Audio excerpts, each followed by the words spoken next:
Good morning friends, everyone. कैसे हो? ठीक हो? आज हम पढ़ने वाले हैं फैजान रूल। फैजान रूल क्या होता है समझ गए? ये से पढ़ेंगे। फलाना रूल नहीं, फैजान रूल है ये। इसमें हम कोई भी जो कंपाउंड होता है या मॉलिक्यूल होता है, आयनिक होता है या कोवेलेंट होता है, उन्हें पढ़ रखा है। तो कोई भी जो मॉलिक्यूल होता है पूरी तरीके से क्या नहीं होता, ना तो आयनिक मॉलिक्यूल होता है ना ही कोवेलेंट बॉन्ड होता है। तो इसी रूल को एक्सप्लेन करने के लिए हमने फैजान बाबा ने रूल दिया था। इसमें क्या पोलराइजेशन, क्या दिया था? पोलराइजेशन। इसमें क्या होता है, चलो देखते हैं। एक कैटायन है, ये क्या है हमारा? कैटायन। पॉजिटिव चार्ज क्या होता है हमारा? कैटायन होता है। और ये क्या हमारा? एनायन। नेगेटिव चार्ज होता है, एनायन होता है। समझ गए? तो एनायन होता है, इस पर क्या होता है? चारों तरफ इलेक्ट्रॉन होता है। इस इलेक्ट्रॉन को क्या कहते हैं हम? इलेक्ट्रॉन क्लाउड कहते हैं, मतलब इलेक्ट्रॉनों का बादल का ढेर। समझ गए? तो ये जब कैटायन क्या करता है, इसको अट्रैक्ट करता है। इसको क्या करता है? तो अट्रैक्ट करता है। तो स्फेरिकल जो एटम होता है ये क्या हो जाता है? डिस्टॉर्टेड हो जाता है। क्या हो जाता है? डिस्टॉर्टेड हो जाता है। डिस्टॉर्टेड होने के कारण किस तरह से यह एनायन हो जाता है हमारा? कुछ डी शेप टाइप का, ऐसे। तो ये इस तरफ से क्या हो जाते हैं हमारे? सारे इलेक्ट्रॉन इकट्ठे हो जाते हैं और यहाँ पर इलेक्ट्रॉन ना रह के सब इलेक्ट्रॉन इधर आ जाते हैं। तो इस डिस्टोर्शन को ही हम क्या कहते हैं? पोलराइजेशन। पोलराइजेशन का मतलब ही क्या होता है? ध्रुवीकरण, मतलब दो भागों में बढ़ जाना है। तो इसमें क्या होता है? दो पोल्स में बढ़ जाता है। यहाँ पर नेगेटिव चार्ज आता है, यहाँ पर पॉजिटिव चार्ज आ जाता है। किसकी वजह से? इस कैटायन की वजह से। तो कैटायन क्या कर रहा है? इसको पोलराइज कर रहा है। क्या कर रहा है? इसको पोलराइज कर रहा है। इस पोलराइजेशन को ही हम इस पोलराइजेशन की वजह से क्या हो जाता है? इसमें क्या हो जाता है? इलेक्ट्रॉन शेयरिंग हो जाने लगती है। क्या हो जाती है? इन दोनों एटम में इलेक्ट्रॉन की शेयरिंग होने लग जाती है, जिसकी वजह से ये आयनिक बॉन्ड होता तो है ये शुरू में, लेकिन ये किस में कन्वर्ट हो जाता है बाद में? कोवेलेंट बॉन्ड में। इतनी बात समझ गई? इस एनायन की वजह से क्या हो रहा है? पोलराइजेबिलिटी हो रही है। पोलराइजेबिलिटी। और ये इसको क्या कर रहा है? पोलराइजेशन।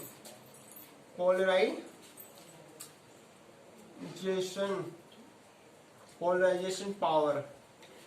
ये क्या कर रहा है? Polarisation power. इतनी बात समझ आ गई? तो द फैजान बाबा ने क्या कहा था? कोई एक कैटायन है, उस तो क्या कर रहा है? एनायन को अट्रैक्ट करता है, जिसके कारण जो एनायन के जो इलेक्ट्रॉन स्फीयर होते हैं वो डिस्टॉर्टेड हो जाते हैं। वो स्फेरिकल ना होके कुछ इस ये डी की फॉर्म में हो जाते हैं। किस तरह से? इस डी की फॉर्म में हो जाते हैं।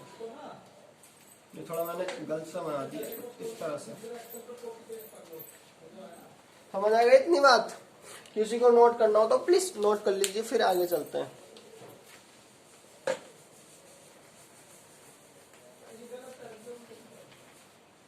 पहली बात, no ionic bond is purely और 100% एग्जिस्ट इन नेचर। कोई भी आयनिक बॉन्ड हो गया या कोवेलेंट बॉन्ड हो गया, वो प्योरली 100% नेचर में क्या करता है? एग्जिस्ट नहीं करता है। No ionic bond is purely और 100% एग्जिस्ट इन नेचर में। ठीक है इतनी बात? दूसरा पॉइंट, तो ये पोलराइजेशन के कारण क्या हो जाता है? Due to polarisation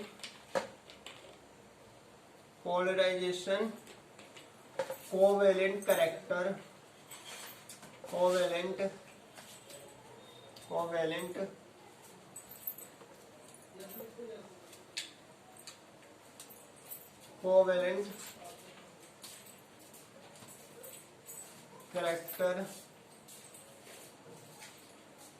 is appear in ionic bond.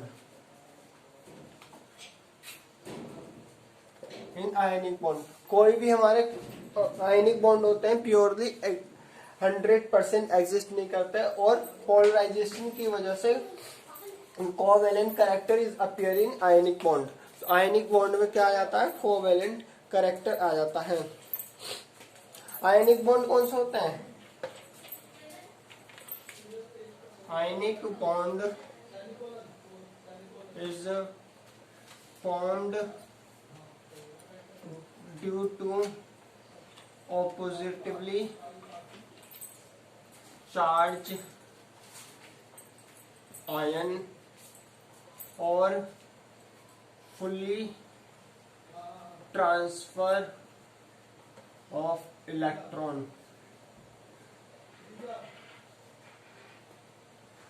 इतनी बात समझे। आयनिक बॉन्ड कब बनते हैं, जब उनमें ऑपोजिटिवली चार्ज आयन हो, कैटायन और एनायन, या कोई इलेक्ट्रॉन क्या हो पूरी एक तरह से दूसरे एटम को दे दे, एनायन जो हो वो कैटायन को इलेक्ट्रॉन दे दे। इसकी ये जब इस तरह से ट्रांसफर होता है इलेक्ट्रॉन को, उस आयनिक बॉन्ड बनता है। इतनी बात समझ आ गई। किसी को नोट करना प्लीज नोट कर ले, फिर आगे चलते हैं।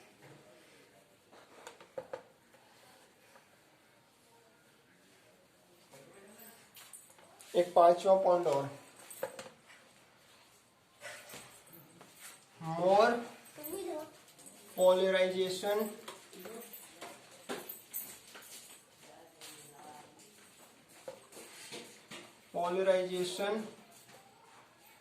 Then more covalent character appear in ionic bond, in ionic bond. जितना ज्यादा हमारा पोलराइजेशन होगा उतनी ज्यादा हमारा कोवेलेंट कैरेक्टर अपीयर होगा किसमें, आयनिक बॉन्ड में। इतनी बात समझ आ गई। और एक पॉइंट और जो शुरू में पढ़ाया था हमारा,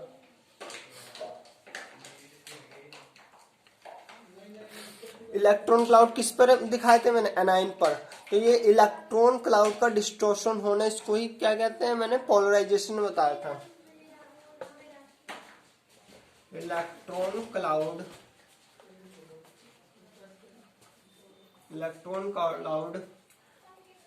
gets distorted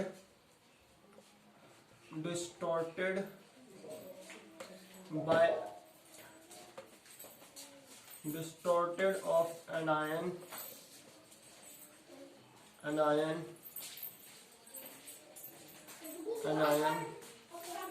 itself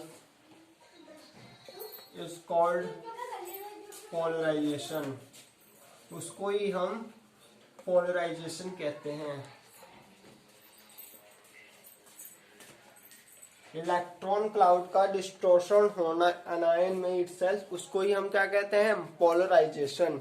इतनी बात समझ आ गई। किसी को नोट करना हो प्लीज नोट कर लीजिए, फिर आगे चलते हैं। आई होप आप लोगों ने नोट कर लिया होगा, मैं रब कर रहा हूं।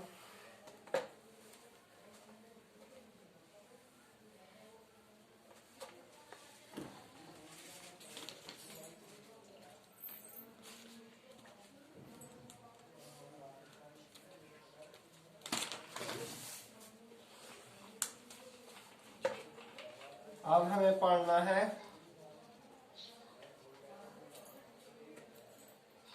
पोलराइजेशन पावर और polarisability,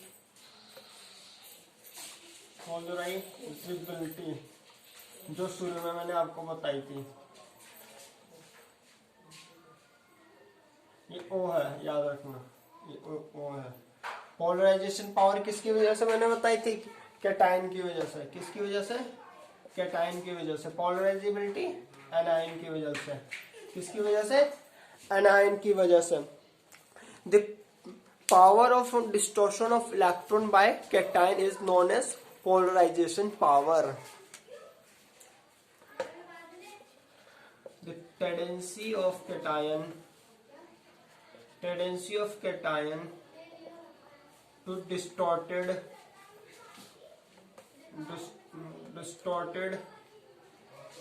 the electron cloud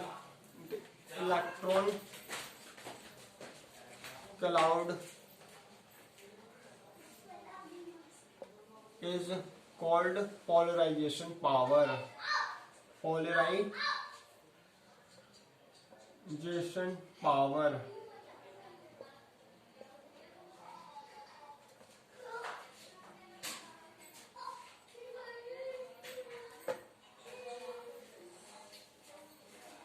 cation की वजह से इलेक्ट्रॉन क्लाउड का डिस्टोर्शन होना, मतलब इलेक्ट्रॉन क्लाउड क्या हो जाता है, डिस्टोर्ट हो जाता है, मतलब पोलराइज हो जाता है।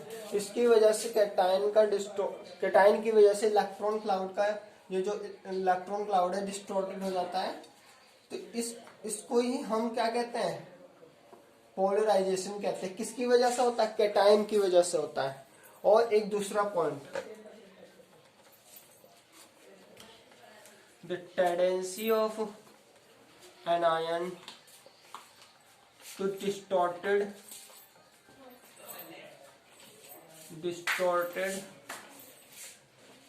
by cation is called polarizability.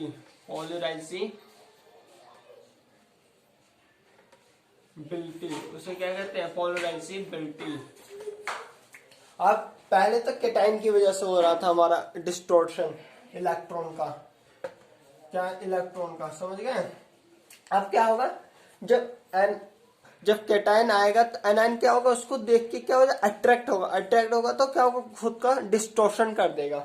उस डिस्टॉर्शन को ही हम पोलराइजेबिलिटी कहते हैं। जब कैटायन करता है डिस्टॉर्शन, उसे पोलराइजेशन पावर कहा जाता है। यानी क्या है, tendency of anion to get distorted itself by the help of cation is known as polarizability। इतनी बात समझ आ गई। आई होप आप लोगों को समझ आ गया होगा पोलराइजेशन क्या होता है, पोलराइजेशन पावर क्या होता है और फेजान रूल क्या होता है। फेजान रूल बस इतना ही कहता है, अगर कोई छोटा कैटायन है और बड़ा एनायन है, उसकी वजह से क्या इलेक्ट्रॉन क्लाउड का डिस्टॉर्शन हो जाता है, तो कोई भी कंपाउंड आयनिक पूरी तरह से ना होकर उसमें कुछ कोवेलेंट कैरेक्टर आ जाता है। ठीक है, कल हम पढ़ेंगे किस किस फैक्टर पे डिपेंड करता है और क्या इसकी लिमिटेशन है। Thank you. आई होप आप लोगों को अच्छी तरह से समझ आ गया होगा पोलराइजेशन पावर क्या होती है, पोलराइजेबिलिटी क्या होती है और फेजान रूल क्या होता है। नेक्स्ट लेक्चर में मिलते हैं। धन्यवाद।